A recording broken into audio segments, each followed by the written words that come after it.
जब तक हम भीतर से उज्जवल नहीं होते, तब तक बाहर की कलुषता के बादल छंटने संभव नहीं। भीतर की उज्ज्वलता प्राप्त होती है अभ्यंतर तप से, जिसके कुछ प्रकारों के बारे में हमने कल जाना। आज स्वाध्याय, ध्यान आदि के बारे में प्रशिक्षण के लिए मेरा करबद्ध विनम्र निवेदन समणी श्री जयंत प्रज्ञा जी से। वंदामि नमः।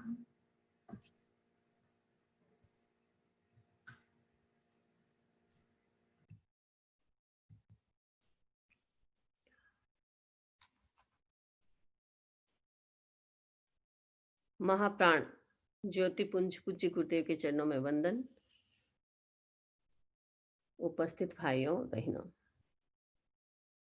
निर्जरा का हमारा प्रसंग चल रहा है और आंतरिक निर्जरा, जिस निर्जरा के माध्यम से हम अपने मन की शुद्धि कर सकते हैं, अपने कर्मों को कम कर सकते हैं, कर्मों को नष्ट करने की ओर प्रयास कर सकते हैं। तो ये आंतरिक तप, प्रायश्चित, विनय, वैयावृत्य, जिसके माध्यम से हम शुद्धि करते हैं और शुद्धि करके भीतर के वातावरण को साधना के अनुकूल करते हैं, सघन निर्जरा के अनुकूल करते हैं और मुक्ति के अनुकूल करते हैं। तो प्रायश्चित करना, भूलों को सुधारना, जो भी भूल होती है, जो भी अपराध होता है, जो भी दोष का सेवन होता है, जान में या अनजान में, उसका प्रायश्चित करना। प्रायश्चित विशिष्ट व्यक्ति के सानिध्य में होता है, अपने आप नहीं होता है। गुरु की सन्निधि में होता है या गुरु के प्रतिनिधित्व के सन्निधि में होता है, और गुरु ने जो प्रायश्चित डिसाइड किया है, दिया है, हमें वैसा ही करना होता है। उसमें कोई भी प्रकार का रिलैक्स हम नहीं कर सकते हैं। अगर हमसे नहीं होता है कोई भी चीज, मान लीजिए गुरु ने उपवास दे दिया, गुरु ने कुछ और दे दिया, हमारे से नहीं होता है, तो हम पुनः गुरुदेव को निवेदन करके ही उस दंड को, उस प्रायश्चित को हल्का कर सकते हैं, लेकिन हम अपने आप नहीं कर सकते हैं। तो प्रायश्चित करना, प्रायश्चित होगा तो व्यक्ति का हृदय इतना शुद्ध हो जाएगा, तो अहंकार खत्म होगा, छल कपट खत्म होगा, तो माया खत्म होने के बाद विनय का विकास होगा। और विनय जब भीतर में आता है तो वो यह नहीं देखता है कौन कैसा व्यक्ति है, बस मुझे सेवा करनी है। उसको आवश्यकता है तो उसकी आवश्यकता की पूर्ति मुझे करनी है। उसके भीतर में साधु संतों के प्रति लगाव रहेगा, साधु संतों के प्रति वो विनम्र रहेगा, साधु संतों के प्रति उसके मन में उत्साह रहेगा, उनकी सेवा की भावना उसके अंदर बनी रहेगी। तो ये है व्यावृत्य। व्यावृत्य का मतलब केवल साधु संतों की सेवा नहीं है, उसके साथ साथ और भी है। कोई भी व्यक्ति हिंसा कर रहा है, कोई भी व्यक्ति गलत रास्ते पर चल रहा है, किसी को मार रहा है, झूठ का आश्रय ले रहा है, चोरी कर रहा है, हमें उसे भी प्रेरणा देना है, उसको भी सुधारना है। ये भी व्यावृत्य है। यानी कोई व्यक्ति नास्तिकता की ओर प्रस्थान कर रहा है, आस्तिक है, लेकिन आस्तिकता का आचरण नहीं कर रहा है, तो उसे आचरण करने के लिए प्रेरणा देना, उसे नास्तिक से आस्तिक बनाना, उसे हिंसा से अहिंसा की ओर प्रेरित करना, उस जो झूठ बोलता है उसे सत्य का अभ्यास करवाना, ये सब चीजें भी व्यावृत्ति के अंतर्गत आती है। यानी कोई भी व्यक्ति, कोई भी जीव जो आपके संपर्क में है, अगर वो इस प्रकार का आचरण करता है तो उसको प्रेरणा देना, उसे सही रास्ते पर लाना, ये भी व्यावृत्ति है। अगला बिंदु है हमारा स्वाध्याय। स्वाध्याय हमारा एक दर्पण है। जिस प्रकार व्यक्ति दर्पण में क्लीन होता है, दर्पण तो अपना चेहरा, अपना प्रतिबिंब अच्छी तरह से देख सकता है, लेकिन दर्पण अगर खराब है तो उसमें कुछ भी नहीं दिखाई देगा। तो ये स्वाध्याय हमारा दर्पण है, जिसको हमें क्लीन करना है। दीवार बनाते हैं, दीवार को घिसते हैं, इतना घिसते हैं, इतना घिसते हैं कि वो कांच की तरह चमकने लग जाती है, उस दीवार में अपना प्रतिबिंब हम देख सकते हैं। उसी प्रकार हमारे आत्मा पर जो कर्मों का आवरण आया है, स्वाध्याय के माध्यम से उस आवरण को हटाना, हटाना, हटाना और ज्ञानावरण्य कर्म का क्षयोपशम करके अपने भीतर की शक्ति को पहचानना, अपने भीतर की क्वालिटी को पहचानना, अपने गुणों को पहचानना, ये स्वाध्याय है। यानी अपना अध्ययन। जो व्यक्ति अपने बारे में चिंतन करता है, अपने बारे में सोचता है, अपना विकास कैसा कैसे हो वैसा सोचता है, और सोचने में स्वार्थ नहीं होता। दूसरे को परेशान करके, दूसरे को बदनाम करके, दूसरे पर को डिस्टर्ब करके जो व्यक्ति कार्य करता है, वो कार्य स्वाध्याय नहीं होता। दूसरे को बिना डिस्टर्ब किए हुए अपने जीवन के बारे में आध्यात्मिक चिंतन करना, ये स्वाध्याय है। तो स्वाध्याय का मतलब अपना चिंतन, अपना अपने बारे में अनुचिंतन, अपने आत्मा का अनुचिंतन, आत्मा को कर्मों से मुक्त कैसे करना, उसका अनुचिंतन, ये है स्वाध्याय। आगमों का स्वाध्याय होता है। श्रावक आगमों को पढ़ नहीं सकता, यानी जो प्राकृत लैंग्वेज है उसको नहीं पढ़ सकता, लेकिन अर्थ पढ़ सकता है, अर्थ के बारे में चिंतन कर सकता है, साधु साध्वियों के सानिध्य में स्वाध्याय कर सकता है। क्योंकि जब तक साधु साध्वियों का सानिध्य नहीं मिलता है, व्यक्ति अच्छी तरह से तत्वों को समझ नहीं पाएगा। इसीलिए समझने के लिए, आगमों को समझने के लिए साधु संतों का योग होना जरूरी है। गुरुदेव हर दिन आगम फरमाते हैं। ठाणंग सूत्र पर गुरुदेव का प्रवचन होता है। अच्छी तरह से हमें सुनना चाहिए। जितना आगम का स्वाध्याय होता है, उतनी ही ज्यादा निर्जरा होती है। तो हमें आगम का स्वाध्याय करना है। जो हमें सूत्र दिया, चत्तारी पर मंगाणम, चत्तारी पर मंगाणी, जो हमको ये गाथा गुरुदेव ने दी है, हमें उसका स्वाध्याय करना। 21 बार हर व्यक्ति को स्वाध्याय कर सकता है। 21 क्या, 1 घंटे तक उसका स्वाध्याय किया जा सकता है। जो व्यक्ति स्वाध्याय करता है वो आगम का स्वाध्याय हो जाता है। तो हमें आगम का स्वाध्याय करना है, उसके साथ साथ उसका अनुचिंतन करना है। जब तक अनुचिंतन नहीं करेंगे, उसका मीनिंग नहीं समझेंगे, तब तक स्वाध्याय पूर्ण नहीं होगा। हमें ये ज्ञान नहीं होगा कि सही क्या है, गलत क्या है। इसीलिए स्वाध्याय को हमें अच्छी तरह से सोचना है, अच्छी तरह से चिंतन करना है। यानी चैत्ता भार हम वासम चक्रवट्टी मही धियो, ये जो गुरुदेव ने फरमाया है, उसका हमें स्वाध्याय करना है। और किस लिए करना है? हमारी आत्मा विशुद्ध बने, हमारे ज्ञानावर्ण कर्म का क्षेपसम हो, हमारा ओरा शुद्ध बने। हमें इस दृष्टि से उसका स्वाध्याय करना है। जो व्यक्ति इस दृष्टि से इसका स्वाध्याय करता है, वो व्यक्ति आने वाली प्रतिकूल परिस्थिति को भी सहन कर सकता है, उस पर भी विजय प्राप्त कर सकता है। इसीलिए हमें चत्तारी मंगल चैत्ता भार हम वासम, जो गुरुदेव ने फरमाया है, एक बार इसका प्रसंग आया था कि हम कोरोना के लिए करते हैं, तो ये क्या हम सामायिक में कर सकते हैं, लेकिन हमें कोरोना के लिए नहीं करना है, हमें आत्म विशुद्धि के लिए करना है। आत्मा की विशुद्धि होगी, पुण्य अगर हमारा प्रबल होगा, तो कोरोना क्या, कोई भी बीमारी हमारे पास आ नहीं सकती। नेगेटिव जो इमोशंस है वो हमारे इर्द गिर्द नहीं घूम सकते। इसलिए हमें अपने आप को ही शक्तिशाली बनाना है, अपने ओरा को ही पवित्र बनाना है। जब हमारा ओरा इस प्रकार के गाथाओं से पवित्र हो सकता है, और पवित्र होने के बाद कोई भी प्रकार की प्रॉब्लम्स होती है वो हमारे आसपास नहीं आती है। इसीलिए हमें करना है। तो ये भी एक स्वाध्याय है और आगम का स्वाध्याय हो जाता है। तो हमें स्वाध्याय करना है। और स्वाध्याय एक ऐसा तप है, बृहत कल्प भाष्य में आता है कि अतीत में स्वाध्याय जैसा कोई तप हुआ नहीं है और भविष्य में कभी होगा नहीं। यानी इतना शक्तिशाली स्वाध्याय तप माना जाता है। और जितने भी क्रोध, मान, माया, लोभ, जो नेगेटिव इमोशंस है, उनसे भी खतरनाक चीज है अज्ञान। जब तक अज्ञान जीवन में है, व्यक्ति सम्यक्तों को प्राप्त नहीं कर सकता, व्यक्ति को सही गलत का निर्णय नहीं हो सकता। इसीलिए स्वाध्याय को हमें करना है। केवल संकल्प करना है कि मुझे 1 पृष्ठ हर दिन पढ़ना है। और पढ़ने के बाद केवल पढ़ना ही नहीं है, पढ़ने के बाद अनुचिंतन करना, अनुप्रेक्षा करना कि मैंने क्या पढ़ा है, वो मेरे लिए क्यों उपयोगी है, उसके बारे में सोचना, अनुचिंतन करना, ये सबसे बड़ा स्वाध्याय है।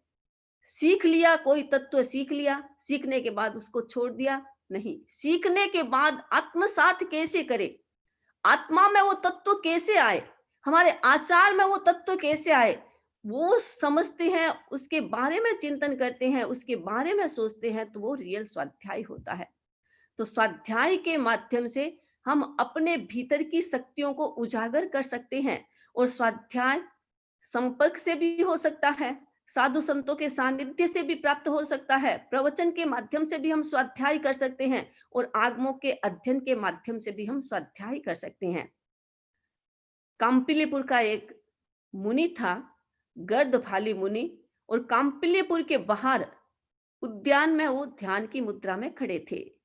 झाड़ियों के बीच खड़े थे, किसी को पता नहीं था। राजा संजय शिकारी था। शिकार करने के लिए जंगल में जाता है, एक हिरण को देखता है, उस पर बाण चलाता है। हिरण दौड़ करके मुनि के चरणों में गिर जाता है, तड़पने लग जाता है। मुनि के चरणों में हिरण की मृत्यु हो जाती है। मुनि ध्यान की मुद्रा में खड़े थे। राजा जहां हिरण छोड़ा था, हिरण के पास जाता है, देखा मुनि के पास है, सोचा अरे ये तो भूल हो गई, ये हिरण तो मुनि का है और मैंने पाप मार दिया है, अब मुझे मुनि माफ नहीं करेंगे, बहुत बड़ा दंड मिलेगा। राजा डरने लगा। डरते डरते मुनि के चरणों में गिर जाता है, मुनिराज मुझे माफ करे, मुझे पता नहीं था ये कि आपका हिरण है, मैंने इसको मार दिया है। मुनि ने आंखें खोली, कहा राजन अभय बनो, डरने की कोई आवश्यकता नहीं है, मैं किसी को शाप देने वाला नहीं हूं, तुम मुझसे भयभीत मत हो, मैं तुम्हें अभय का दान देता हूं, लेकिन मैं तुम्हें इस प्रकार की प्रेरणा देता हूं कि तुम भी सबको अभय दो। ये मूक प्राणी, तुमने तुम्हारा क्या बिगाड़ा था? इन्होंने अपने स्वाद के लिए, अपनी जिह्वा के लिए इतने पंचेंद्र जीवों की तुमने हत्या कर दी, तुम्हारे मन में प्रकंपन नहीं हुआ? तुम इन्हें भी अभय दो, तुम भी ये सीखो। राजा को इतनी भीतर से प्रेरणा मिली, राजा उसी समय साधु बन जाते हैं, मुनि के साथ साधना करते हैं। गर्दभाली मुनि तो मुक्ति को प्राप्त हो लेते हैं और साधु साधना करते हैं। राजा संयमी साधना में तत्पर हो जाते हैं, संयमी बन जाते हैं, साधु बन जाते हैं। तो ये प्रेरणा स्वाध्याय के माध्यम से मिलती है। कोई भी व्यक्ति प्रेरणा देता है, कोई भी व्यक्ति हमें ज्ञान देता है, हमारे मन में उनके प्रति रिस्पेक्ट का भाव होना चाहिए, विनम्रता का भाव होना चाहिए। जो व्यक्ति विनम्रता करता है, वो व्यक्ति स्वाध्याय कर सकता है, वो व्यक्ति ज्ञान कर सकता है, वो व्यक्ति अपने ज्ञानावर्ण कर्म का क्षेपशम कर सकता है।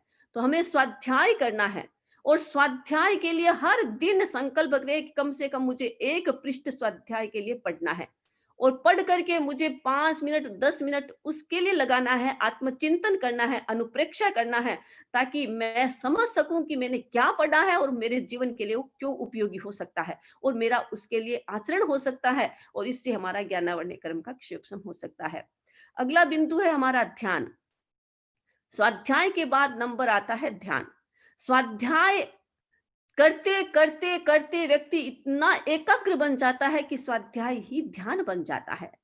स्वाध्याय में हम अनुप्रेक्षा करते हैं, स्वाध्याय में हम चिंतन करते हैं, अनुचिंतन करते हैं। अनुचिंतन चिंतन एकाग्रता के बिना नहीं होता है और जब व्यक्ति इतना एकाग्र बन जाता है तो ध्यान बन जाता है। ध्यान का मतलब आंखें मूंद करके बैठना नहीं, ध्यान का मतलब अनुचिंतन भी होता है। ध्यान का मतलब है निर्विचार की स्थिति को प्राप्त करना भी होता है। ध्यान का मतलब शरीर के मूवमेंट को रोकना भी होता है। ध्यान का मतलब मन के होने वाले नेगेटिव विचारों को भी रोकना होता है। तो ध्यान अनेक प्रकार का होता है। हम तो बहुत सौभाग्यशाली है कि हमारे पास, हमारे सामने प्रेक्षा ध्यान है और इस ध्यान के माध्यम से हम अपने भीतर में एकाग्रता का विकास कर सकते हैं, अपनी चंचलता को मिटा सकते हैं, अपने योगों को स्थिर कर सकते हैं और उसके साथ साथ नेगेटिव जो चिंतन मनन हमारे भीतर में पैदा होता है उसको भी हम कम कर सकते हैं। नेगेटिव को पॉजिटिव की बनाए और पॉजिटिव को निर्विचार की स्थिति में लाए, ये ध्यान होता है।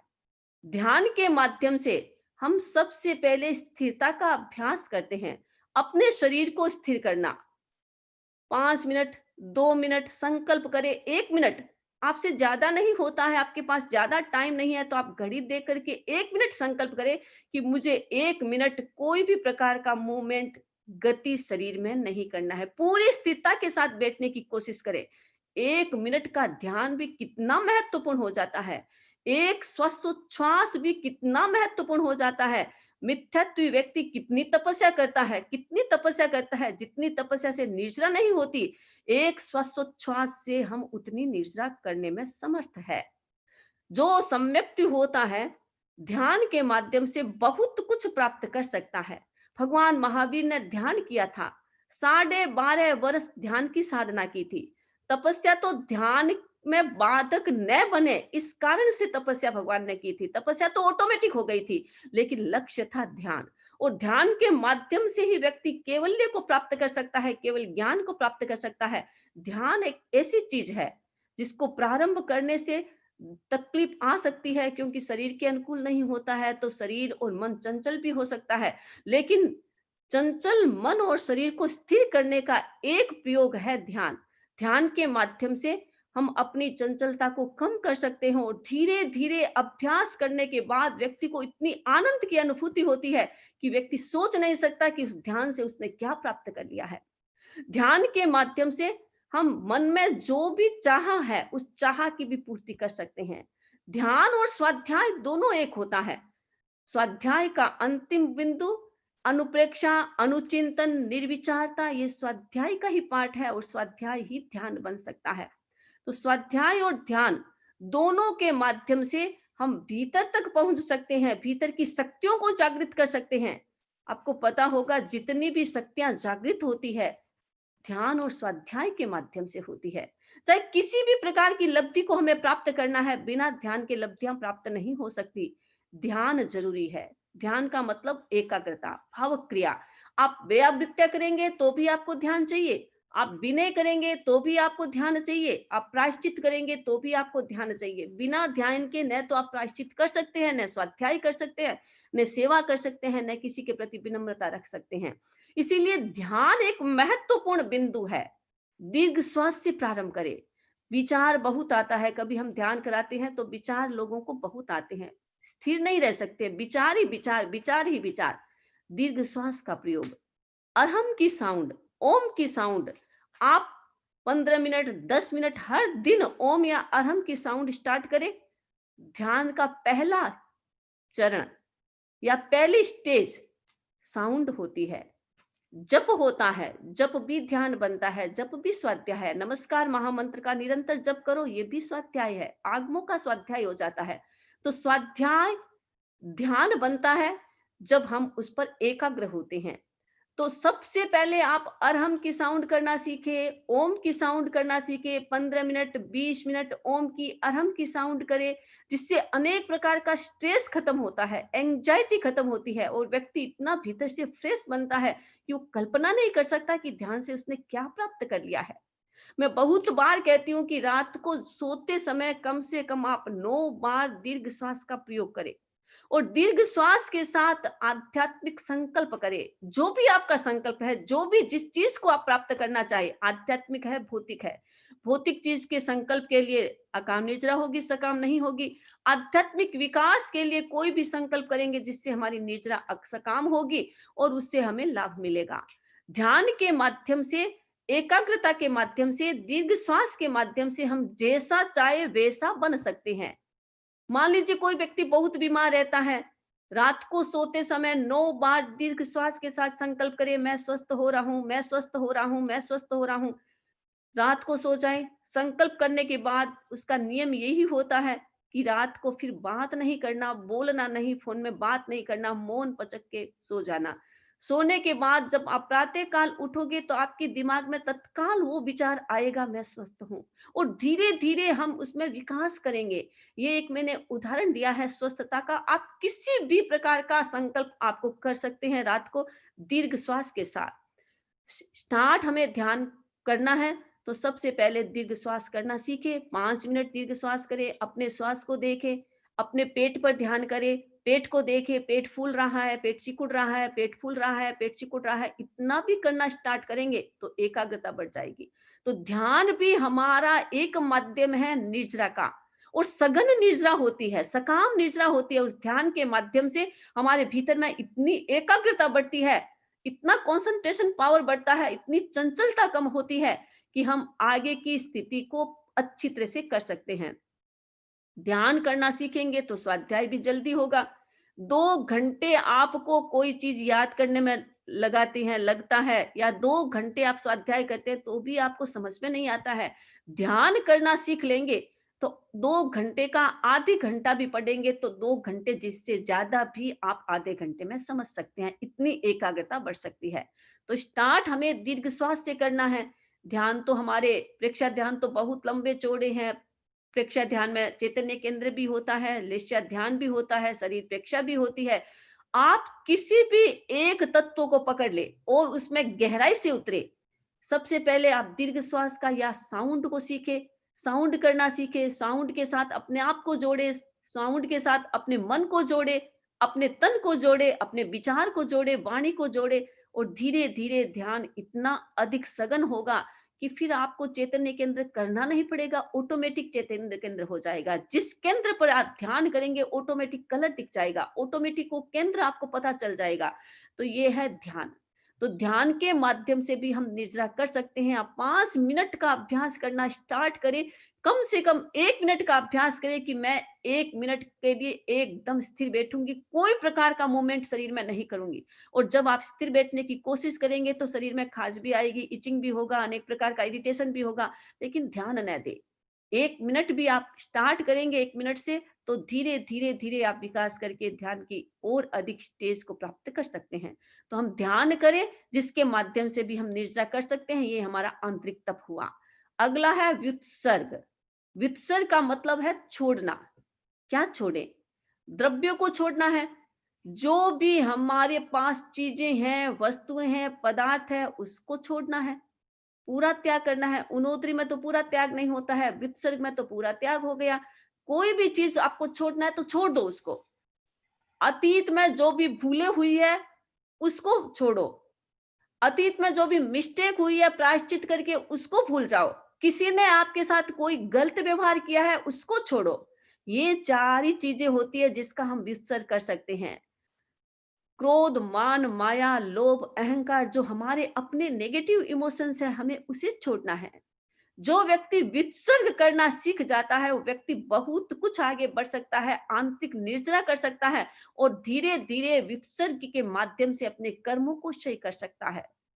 तो व्युत्सर्ग करना, कोई भी चीज, मान लीजिए कोई भी चीज आप गार्बेज कर रही हैं जो आपके लिए यूजफुल नहीं है, जो यूजलेस हो गई है, उसको आप गिरा रही हैं, तो गिराने से पहले वो सिरे बोल दे। इससे क्या होगा? वो चीज छूट जाएगी, आपके साथ उसका कनेक्शन नहीं रहेगा। नहीं तो हमारा उस वस्तु के साथ कनेक्शन रहता है तो उससे भयंकर कर्मों का बंधन हो सकता है। वो चीज हमारे काम की नहीं है, आपने उसको गार्बेज कर दिया, यूजलेस चीज है, लेकिन कर्मों का बंधन उस चीज से निरंतर होता रहता है। इसीलिए वो सिरे विसर्ग करना सीखे। हमारे आगमों में आता है, भगवती सूत्र में आता है कि कोई व्यक्ति मनुष्य गति में है, मनुष्य गति से मर करके मान लीजिए वो नरक में चला गया है। अब मनुष्य गति के शरीर का उसने विसर्ग नहीं किया, उस शरीर को उसने छोड़ा नहीं, मृत्यु तो हो गई उसकी, लेकिन शरीर के प्रति उसका लगाव था, उस लगाव को नहीं छोड़ा, शरीर को उसने त्यागा नहीं है, तो नरक गति में भी मनुष्य गति के कर्मों का बंधन होता रहेगा। इसीलिए सावधान रहना कि कोई भी चीज हम छोड़े उसको वो सिरे बोले, गार्बेज करे वो सिरे बोले, उससे हमारा विसर्ग हो जाता है, वो चीज छूट जाती है। चीज को छोड़ना बहुत जरूरी है। इसीलिए हमारे आगमों में आता है कि शरीर का कोई भी अवयव होता है, हम उसको दान में देते हैं, या कहीं भी कोई हमारे अवयव का यूज करता है, हम इसको बाद में देते हैं, तो उससे हमारा कनेक्शन जुड़ा रहता है। तो वो सिरे करने से हमारा कनेक्शन नहीं होता है। कोई भी चीज हम, मान लीजिए चीज है कि कहीं भी आप कोई भी अवयव का, ऑर्गन्स का दान करना चाहते हैं, तो दान करना, ये तो हमारे जैन धर्म के अनुसार ये परंपरा नहीं है, फिर भी आप तो स्वतंत्र है क्योंकि आप गृहस्थ है। गृहस्थ को एक थर्मामीटर दे दिया जाता है जिससे वो देखता है कि कितना फीवर है। अब ज्ञान आपके पास है कि इससे क्या होता है, करना या नहीं करना स्वतंत्र आप होते हैं, क्योंकि गृहस्थ स्वतंत्र होता है। साधु के लिए नियम होता है कि साधु इस प्रकार के अपने ऑर्गन का दान नहीं कर सकता, करता है तो उसके साथ उसका कनेक्शन जुड़ा रहता है। या तो वो सिरे मुझे अब इस चीज की कोई आवश्यकता नहीं है, वो सिरे कर दिया, वो चीज छोड़ दिया, जिसका त्याग कर दिया, विसर्ग कर दिया, तो हमारे कनेक्शन में नहीं है, नहीं तो वो चीज हमारे कनेक्शन में आती है। इसलिए ध्यान रखें, कोई भी चीज आप जिसका गार्बेज करते हैं, पलटते हैं, उसे वोसले करके छोड़ दे और उसको वापस याद न करें। और कोई किसी के साथ कोई भी प्रकार का विचार हो गया है, कोई मतभेद हो गया है, मतभेद हो गया है, कोई मनमुटाव हो गया है, तो आप उसको भी विसर्ग करना सीखे, उसे भी भूलना सीखे। अगर भूलेंगे तो हम भीतर से सबको माफ कर सकेंगे, रियल में हम सम्मति पर्व मना सकेंगे, रियल में हम दूसरे को क्षमा कर सकते हैं। जो दूसरे को क्षमा करता है वो व्यक्ति भीतर में क्षमाशील होता है। तो हम अपना विसर्ग करना सीखे, अपने इमोशंस का विसर्ग करें। राजा दशार्ण भद्र, भगवान महावीर दसाण गांव में पधार गए थे, भगवान के दर्शन करने जा रहा था। तो सोचा कि भगवान के दर्शन कर जा रहा हूं, अपनी पूरी रिद्धि सिद्धि के साथ जाऊंगा।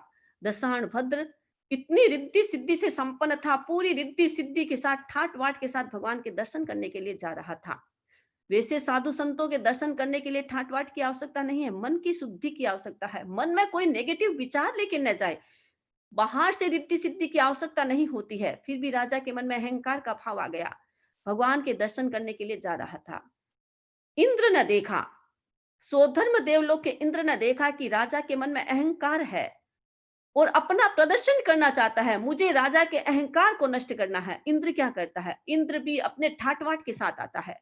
ऐसा हाथी लेके आता है जिसके हाथी के 100 मुंह थे और इस प्रत्येक मुख में 8 ऐसे दांत थे जिसको दंतशूल बोलते हैं, और एक एक दांत पर 8 पोंड थे पानी के। एक एक पोंड में ऐसे कमल, जिसके एक कमल की 100 लाख पंखुड़ियां, ऐसे कमल खिल रहे थे और एक एक पंखुड़ी के ऊपर 8 प्रकार का नृत्य हो रहा था।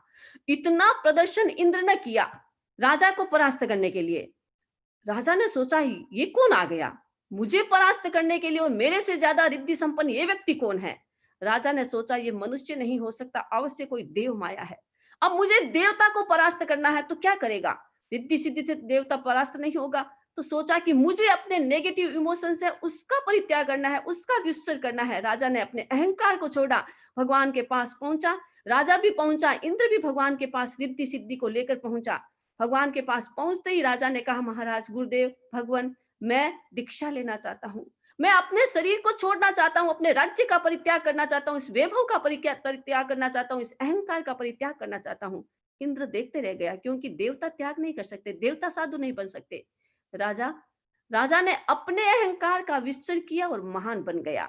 तो हम अपने क्रोध, मान, माया, लोभ, जो हमारे नेगेटिव इमोशंस है, हम उनका विसर्जन करना सीखे। किसी के साथ कोई विचार हो गया है, किसी ने हमारा कुछ बिगाड़ दिया है, कुछ हमारा गलत कर दिया है, उसको भूल जाए, उसका विसर्जन करना सीखे, तो हम रियल में निर्जरा कर सकते हैं। और निर्जरा करने का लक्ष्य केवल आत्मा की विशुद्धि होना चाहिए, नेगेटिव विचार और कोई भी भौतिक कामनाएं नहीं होनी चाहिए।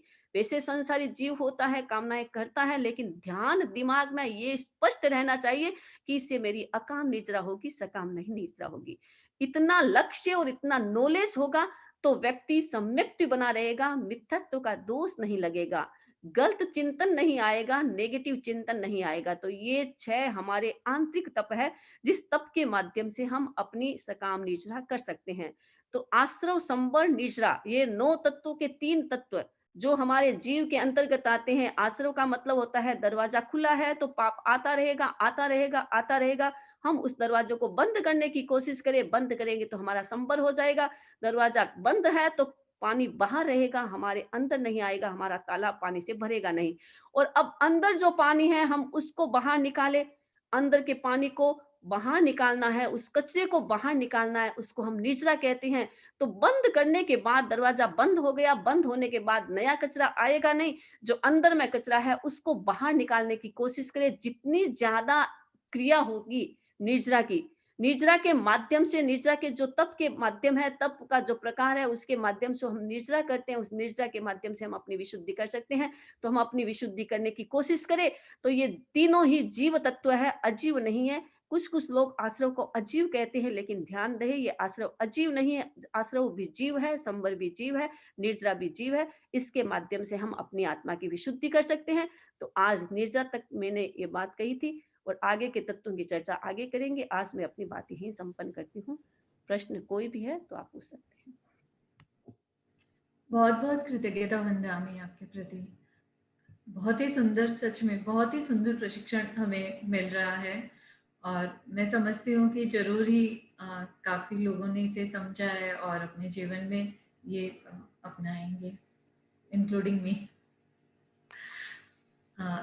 जिज्ञासाएं, गुणवंती जी दुग्गड़, उनके बाद प्रभा जी नाटा। वंदामी नमम स्वामी, सुखसाता। वंदामी नमम स्वामी, जैसे अभी आपने बताया ओसिरे ओसिरे, तो हम लोग इतने दिन तो नहीं किए हूँ मैं, एक्चुअली अभी करूंगी तो क्या पहले सब जो चीजें मैंने छोड़ दिया उसका भी हो जाएगा क्या? ऐसे मन में संकल्प करके करूँ तो? हाँ, आप याद करके एक-एक चीज़ को वो-से कर दें तो सारी चीज़ें हमारी छूट जाएगी। जो भी जिसका भी मान लीजिए आपने त्याग किया है और आपको याद है, तो उनका नाम लेकर के या माइंड में याद करके और मन में संकल्प करके वो से अब उससे मेरा कोई कनेक्शन नहीं है, तो वो चीज़ अपनी छूट जाएगी, तो विसर्ग हो जाएगा। प्रभा जी नाटा, उनके बाद निर्मला जी बरमेचा। प्रभा जी नाटा।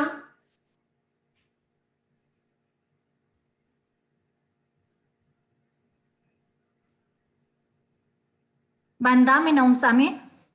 और हम मृत्यु से पहले शरीर को कैसे बोसीरामी कर सकते हैं? हम उसके प्रति जो आसक्ति होती है, उस आसक्ति का त्याग कर सकते हैं। शरीर के प्रति हमारा जो लगाव होता है, उस लगाव का त्याग कर सकते हैं। और उसके बाद वैसे तो अपने परिवार वाले पीछे से शरीर का वो से करते ही हैं, वो से हो जाता है। कभी ऐसा होता है कि कहीं हमारा एक्सीडेंट हो गया, कहीं हमें पता नहीं है, कहाँ व्यक्ति की मृत्यु हो गई है, तो वो शरीर वो से नहीं होता है, तो उस शरीर की बात है कि उसके साथ कनेक्शन रहता है। वैसे पीछे वाले फैमिली वाले वो से यानी दाह संस्कार करते हैं, ऐसे ही मानते हैं ना, जब तक दाह संस्कार नहीं होता है मुश्किल होती है, इसलिए दाह संस्कार करना जरूरी होता है। तो वो तो हम अपने परिवार वालों को कह के भी रखते हैं कि भी मेरी कभी भी ऐसे मृत्यु हो जाए, कभी अचानक हो जाए, तो मेरे शरीर का वो से करना। वैसे पीछे से करते ही हैं वो से फिर वो से करना, ये हम कह के रखें। तो कभी अचानक कभी भी हमारी कहीं भी मौत हो जिससे हमारे शरीर का दाह संस्कार संभव हुआ नहीं है, मान लीजिए कहीं कोई व्यक्ति पानी में डूब के मर गया तो उसके दाह संस्कार नहीं हुआ है, शरीर बाहर नहीं आया है, नहीं हुआ है, तो इस प्रकार के शरीर की बात होती है कि उसका कनेक्शन जुड़ा रहता है।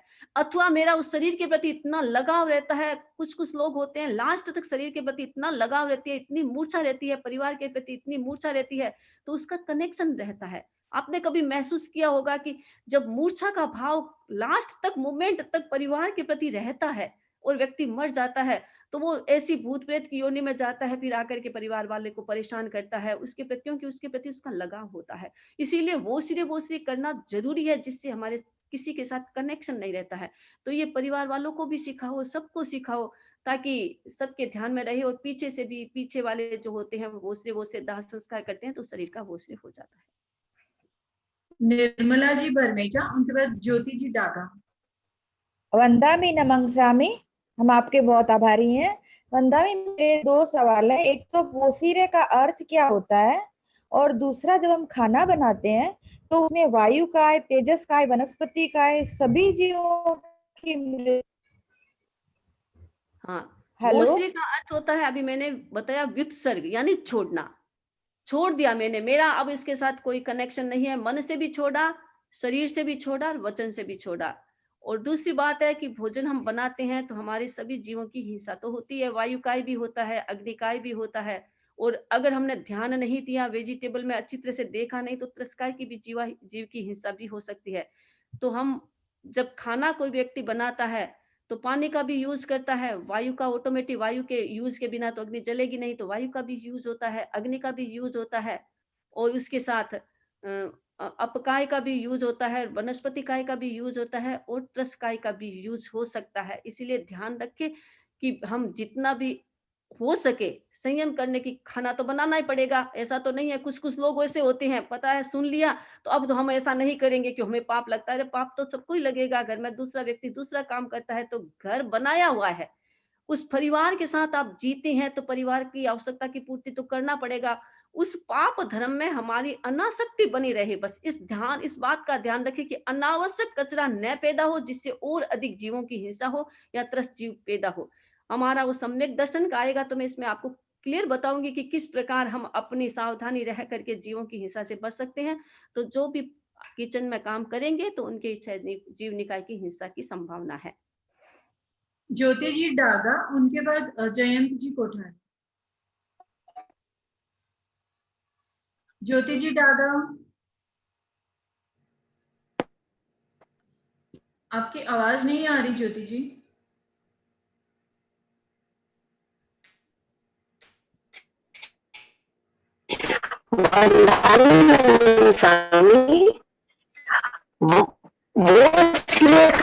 सिस्टम क्या है? वरदान का प्रोसेसिंग क्या को म्यूट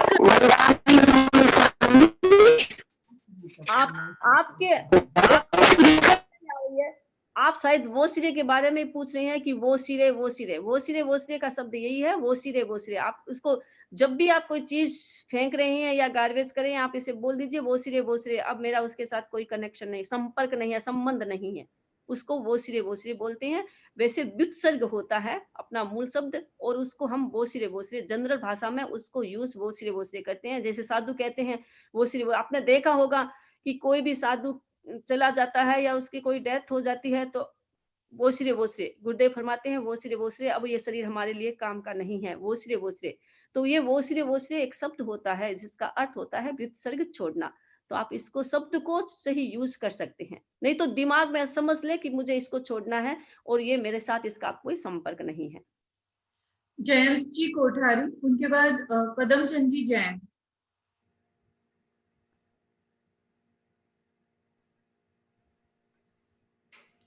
पदमचंद जी जैन, उनके बाद रानी जी जैन। वंदामि नमः स्वामी।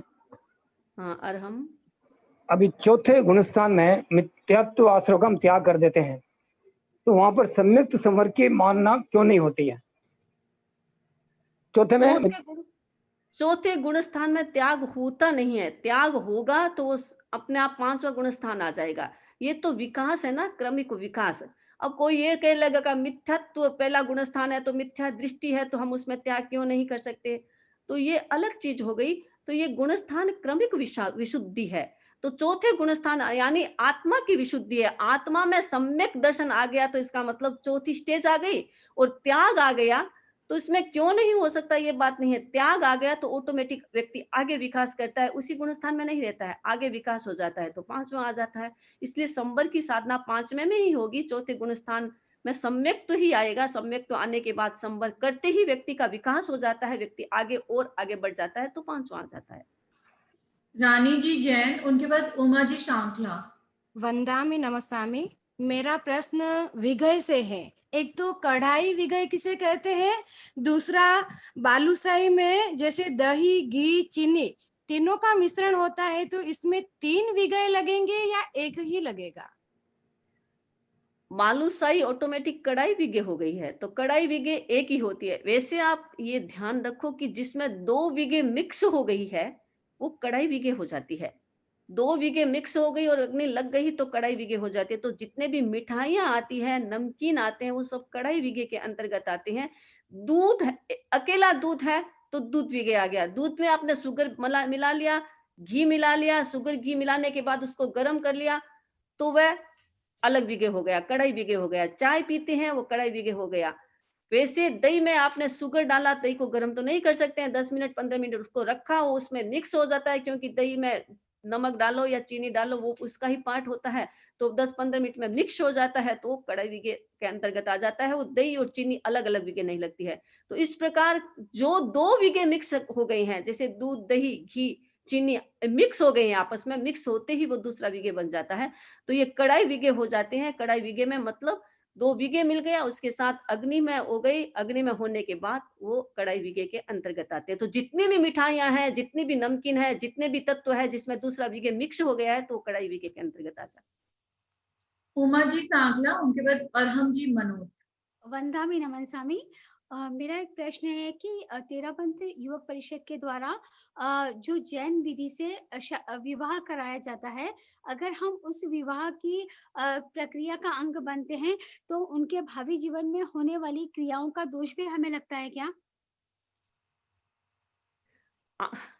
आपने शादी करवाई है जैन विधि से, तो आपने शादी करवाई है, आपने ऐसे अगर वो शादी का प्रसंग है तो उसमें जो आपने जैन विधि का यूज किया है उससे आपकी निर्जरा है कि भी सामने वाले। और वैसे तो सांसारिक कार्य है, शादी विवाह कराना, किसी का जन्मदिन मनाना है, तो सांसारिक कार्य अगर इसमें इन्वॉल्व होते हैं, हम इन्वॉल्व कैसे होते हैं, अरे तुम्हारी लाइफ अच्छी बने, वो अच्छी बने, अच्छा जीवन जिए, अच्छा बिजनेस चले, उसमें हमें भौतिक पदार्थ में उसके साथ इन्वॉल्व नहीं होता है, हमारा जो रिलीजियस पार्ट है।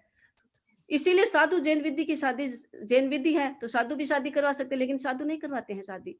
तो ये तो आप समझ लो कि क्या होता है। लेकिन उसमें जो रिलीजियस पार्ट है आप उसको ही फोर्स दे कि भी धर्म करे, माला फेरे, वो करे, अच्छा जीवन जिए, शांति का जीवन जिए, लड़ाई झगड़ा न करे, वो करे, या मंत्र जो भी नवकार मंत्र आप भी बोल रही हैं, तो उससे तो आपकी निर्जरा हो सकती है। लेकिन निर्जरा तो सकाम ही होगी, क्योंकि लक्ष्य शादी का है। तो ये तो सकाम नहीं, अकामी निर्जरा होगी। तो क्योंकि ये तो संसारिक काम है, तो संसारिक काम में तो जो होना है वही होगा। तो आप इसमें तो स्वयं सोच ले कि आपको करना क्या है और कैसे आगे विकास करना है, तो वो उसमें आप कर सकते हैं। तो निर्जरा अकामी होती है। और पाप का ऐसा है कि वो क्रिया करेंगे, तो पाप का तो कुछ ऐसा नहीं है कि आप उसको कहते हैं कि तुम शादी कर ली, तुम अब ये क्रिया करो, ये क्रिया करो। तो वो निमित्त का तो नहीं है। निमित्त तो आपने तो आध्यात्मिक अनुष्ठान करवाया है, तो आध्यात्मिक अनुष्ठान से जो होगा वो होगा, लेकिन शायद वो क्रिया का निमित्त तो पाप नहीं लगेगा शायद। अरहम जी मनो। जैन धर्म के हिसाब से राम भक्त हनुमान को मोक्ष माना गया है, तो क्या वो वीतरागी हुए? हाँ, हमारे जैन दर्शन के अनुसार राम और हनुमान सबको मोक्ष में माना है, यानी वो मुक्त जीव है, तो मुक्त है। और वीतरागी, वीतरागी मतलब मुक्त हो गए हैं, तो सिद्ध अवस्था में है, तो हम उनको सिद्ध ही मानते हैं। बहुत बहुत